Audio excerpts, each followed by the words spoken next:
بسم الله الرحمن الرحيم. ألف لام را. تلك آيات الكتاب المبين. إنا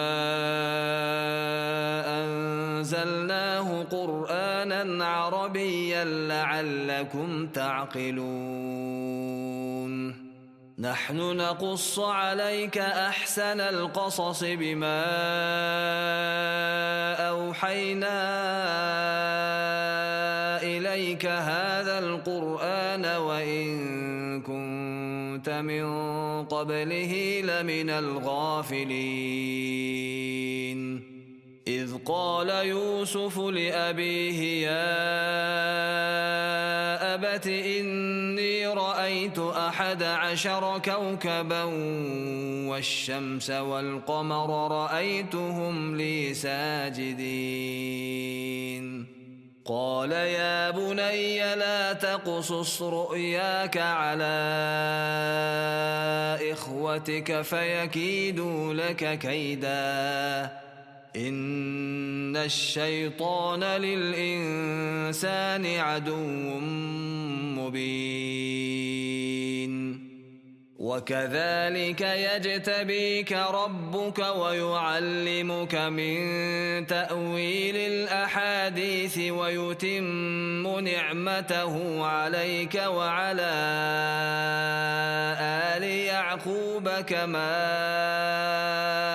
أتمها على أبويك من قبل إبراهيم وإسحاق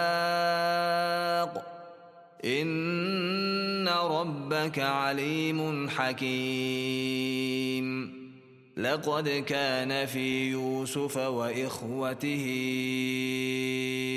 آيات للسائلين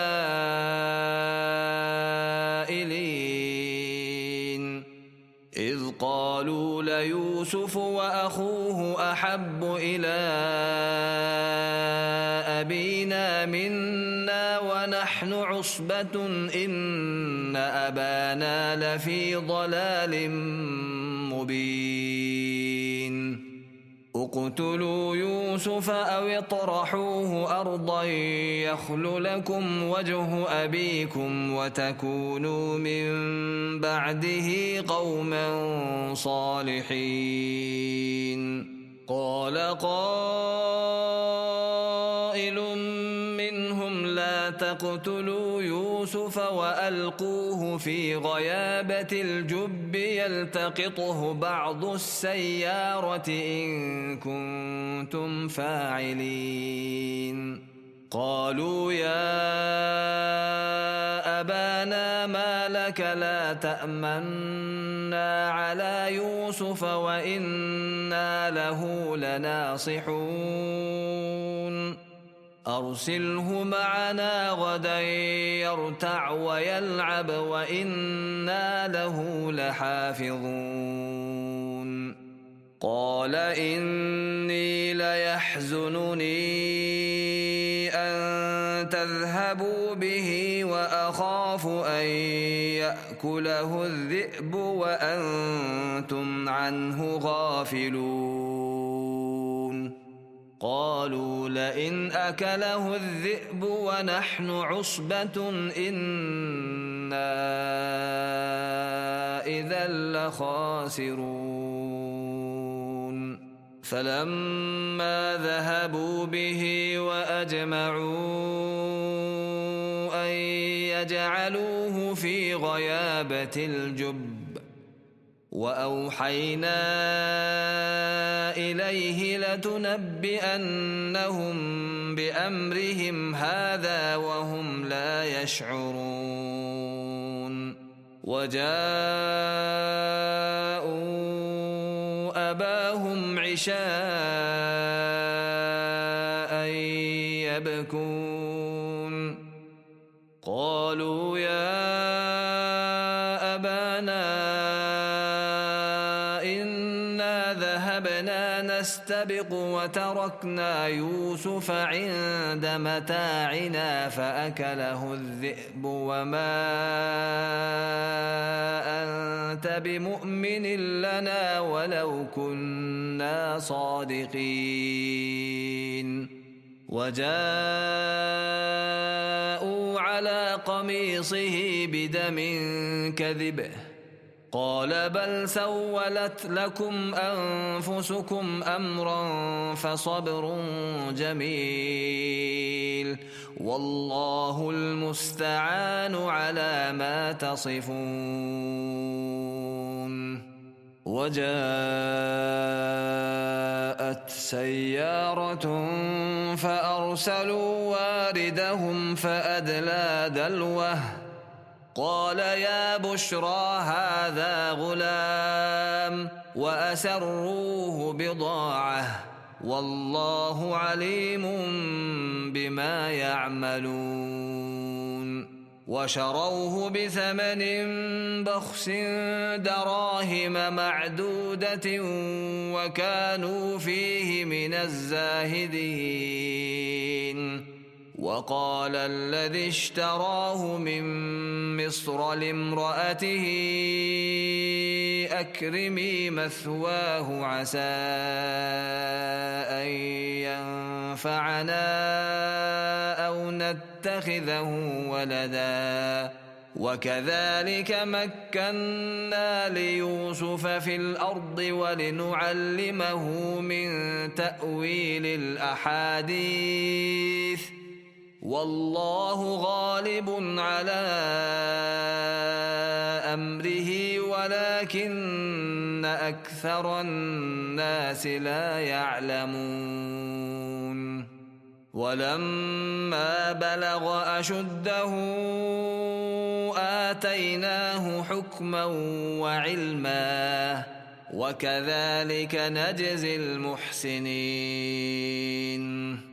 وراودته التي هو في بيتها عن نفسه وغلقت الأبواب وقالت هيت لك قال معاذ الله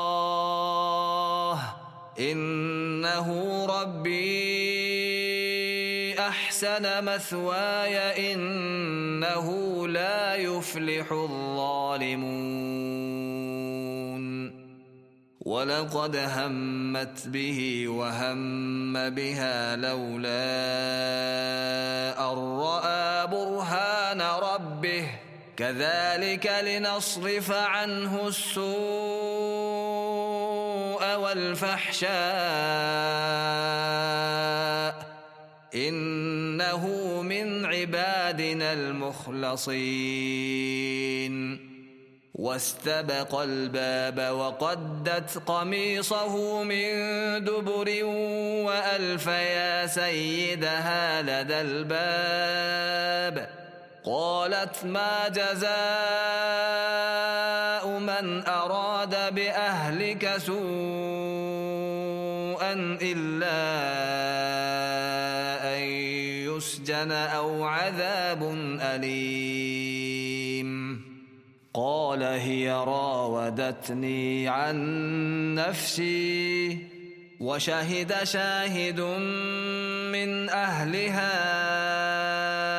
إن كان قميصه قد من قبل فصدقت وهو من الكاذبين وإن كان قميصه قد من دبر فكذبت وهو من الصادقين. فلما رأى قميصه قد من دبر قال إنه من كيدكن إن كيدكن عظيم. يوسف أعرض عن هذا واستغفري لذنبك إنك كنت من الخاطئين. وقال نسوة في المدينة امرأة العزيز تراود فتاها عن نفسه قد شغفها حبا إنا لنراها في ضلال مبين فلما سمعت بمكرهن أرسلت إليهن وأعتدت لهن متكأ وآتت كل واحدة منهن سكينا وقالت اخرج عليهن فلما رأينه أكبرنه وقطعن أيديهن وقلن حاش لله ما هذا بشرا إن هذا إلا ملك كريم قالت فذلكن الذي لمتنني فيه ولقد راودته عن نفسه فاستعصم ولئن لم يفعل ما آمره ليسجنن وليكونن من الصاغرين قال رب السجن أحب إلي مما يدعونني إليه وإلا تصرف عني كيدهن أصب إليهن وأكن من الجاهلين فاستجاب له ربه فصرف عنه كيدهن إنه هو السميع العليم ثم بدا لهم من بعد ما رأوا الآيات ليسجننه حتى حين ودخل معه السجن فتيان قال أحدهما إني أراني أعصر خمرا وقال الآخر إني أراني أحمل فوق رأسي خبزا تأكل الطير منه نبئنا بتأويله إنا نراك من المحسنين قال لا يأتيكما طعام ترزقانه إلا نبأتكما بتأويله قبل أن يأتيكما ذلكما مما علمني ربي إني تركت ملة قوم لا يؤمنون بالله وهم بالآخرة هم كافرون واتبعت ملة آبائي إبراهيم وإسحاق ويعقوب ما كان لنا أن نشرك بالله من شيء ذلك من فضل الله علينا وعلى الناس ولكن أكثر الناس لا يشكرون يا صاحبي السجن أأرباب متفرقون خير أم الله الواحد القهار ما تعبدون من دونه إلا أسماء سميتموها أنتم وآباؤكم ما أنزل الله بها من سلطان إن الحكم إلا لله أمر ألا تعبدوا إلا إياه ذلك الدين القيم ولكن أكثر الناس لا يعلمون يا صاحبي السجن أما أحدكما فيسقي ربه خمرا وأما الآخر فيصلب فتأكل الطير من رأسه قضي الأمر الذي فيه تستفتيان وقال للذي ظن أنه ناج منهما اذكرني عند ربك فأنساه الشيطان ذكر ربه فلبث في السجن بضع سنين وقال الملك إني أرى 7 بقرات سمان يأكلهن 7 عجاف و7 سنبلات خضر وأخر يابسات يا أيها الملأ أفتوني في رؤياي إن كنتم للرؤيا تعبرون قالوا أضغاث أحلام وما نحن بتأويل الأحلام بعالمين وقال الذي نجا منهما وادكر بعد أمة أنا أنبئكم بتأويله فأرسلون يوسف أيها الصديق أفتنا في 7 بقرات سمان يأكلهن 7 عجاف و7 سنبلات خضر وأخر يابسات لعلي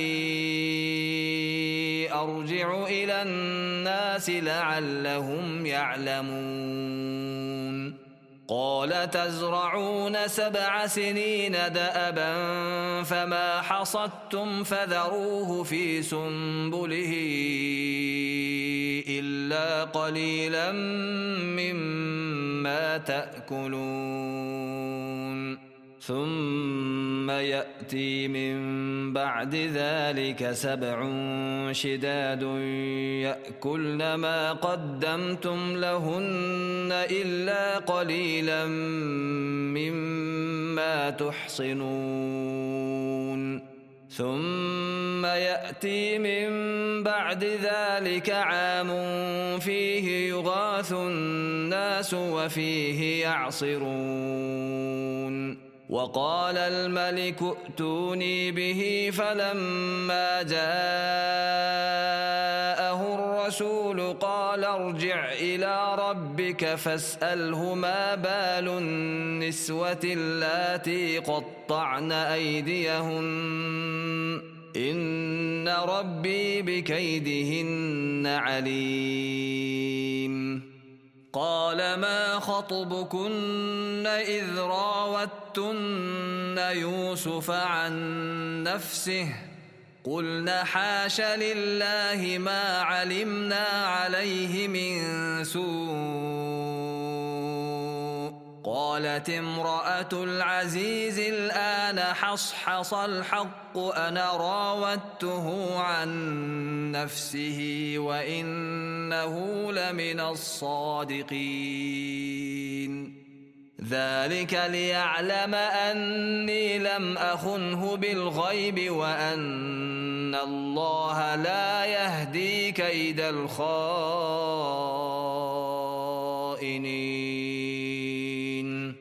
وما أبرئ نفسي إن النفس لأمارة بالسوء إلا ما رحم ربي إن ربي غفور رحيم وقال الملك ائتوني به أستخلصه لنفسي. فلما كلمه قال إنك اليوم لدينا مكين أمين. قال اجعلني على خزائن الأرض إني حفيظ عليم. وكذلك مكنا ليوسف في الأرض يتبوأ منها حيث يشاء نصيب برحمتنا من نشاء ولا نضيع أجر المحسنين. ولأجر الآخرة خير للذين آمنوا وكانوا يتقون. وجاء إخوة يوسف فدخلوا عليه فعرفهم وهم له منكرون. ولما جهزهم بجهازهم قال ائتوني بأخ لكم من أبيكم ألا ترون أني أوفي الكيل وأنا خير المنزلين. فإن لم تأتوني به فلا كيل لكم عندي ولا تقربون. قالوا سنراود عنه أباه وإنا لفاعلون. وقال لفتيانه اجعلوا بضاعتهم في رحالهم لعلهم يعرفونها إذا انقلبوا إلى أهلهم لعلهم يرجعون. فلما رجعوا إلى أبيهم قالوا يا أبانا منع منا الكيل فأرسل معنا أخانا نكتل وإنا له لحافظون.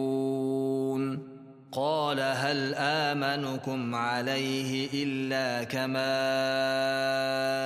أمنتكم على أخيه من قبل فالله خير حافظا وهو أرحم الراحمين.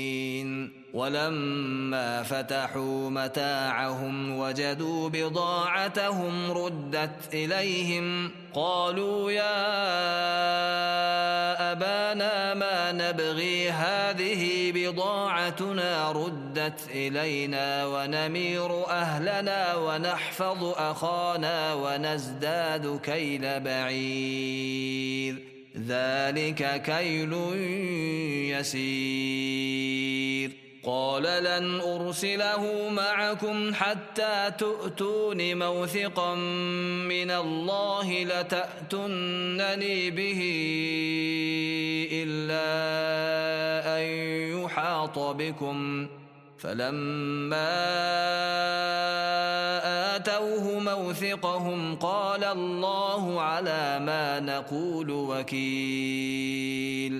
وقال يا بني لا تدخلوا من باب واحد وادخلوا من أبواب متفرقة وما أغني عنكم من الله من شيء إن الحكم إلا لله عليه توكلت وعليه فليتوكل المتوكلون. ولما دخلوا من حيث أمرهم أبوهم ما كان يغني عنهم من الله من شيء إلا حاجة في نفس يعقوب قضاها وإنه لذو علم لما علمناه ولكن أكثر الناس لا يعلمون. ولما دخلوا على يوسف آوى إليه أخاه قال إني أنا أخوك فلا تبتئس بما كانوا يعملون فلما جهزهم بجهازهم جعل السقاية في رحل أخيه ثم أذن مؤذن أيتها العير إنكم لسارقون قالوا وأقبلوا عليهم ماذا تفقدون قالوا نفقد صواع الملك ولمن جاء به حمل بعير وأنا به زعيم قالوا تالله لقد علمتم ما جئنا لنفسد في الأرض وما كنا سارقين قالوا فما جزاؤه إن كنتم كاذبين قالوا جزاؤه من وجد في رحله فهو جزاؤه كذلك نجزي الظالمين فبدأ بأوعيتهم قبل وعاء أخيه ثم استخرجها من وعاء أخيه كذلك كدنا ليوسف ما كان ليأخذ أخاه في دين الملك إلا أن يشاء الله نرفع درجات من نشاء وفوق كل ذي علم عليم قالوا إن يسرق فقد سرق أخ له من قبل فأسرها يوسف في نفسه ولم يبدها لهم قال أنتم شر مكانا والله أعلم بما تصفون قالوا يا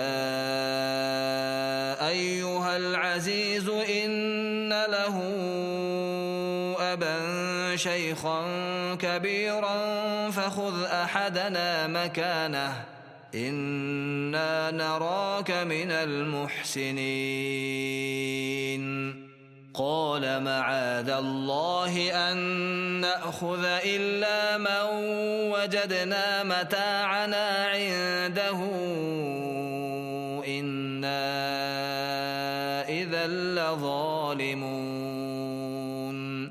فلما استيئسوا منه خلصوا نجيا قال كبيرهم ألم تعلموا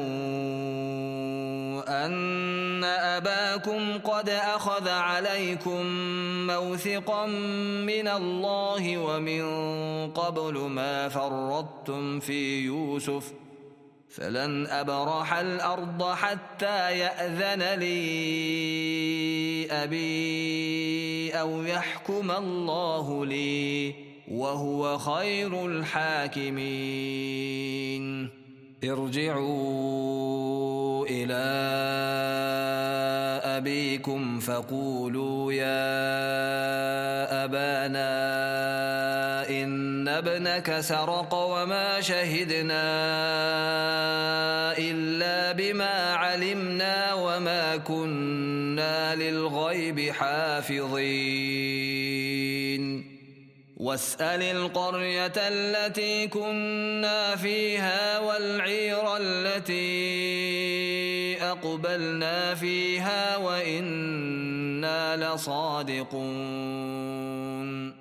قال بل سولت لكم أنفسكم أمرا فصبر جميل عسى الله أن يأتيني بهم جميعا إنه هو العليم الحكيم وتولى عنهم وقال يا أسفا على يوسف وابيضت عيناه من الحزن فهو كظيم. قالوا تالله تفتأ تذكر يوسف حتى تكون حرضا أو تكون من الهالكين. قال إنما أشكو بثي وحزني إلى الله. قال إنما أشكو بثي وحزني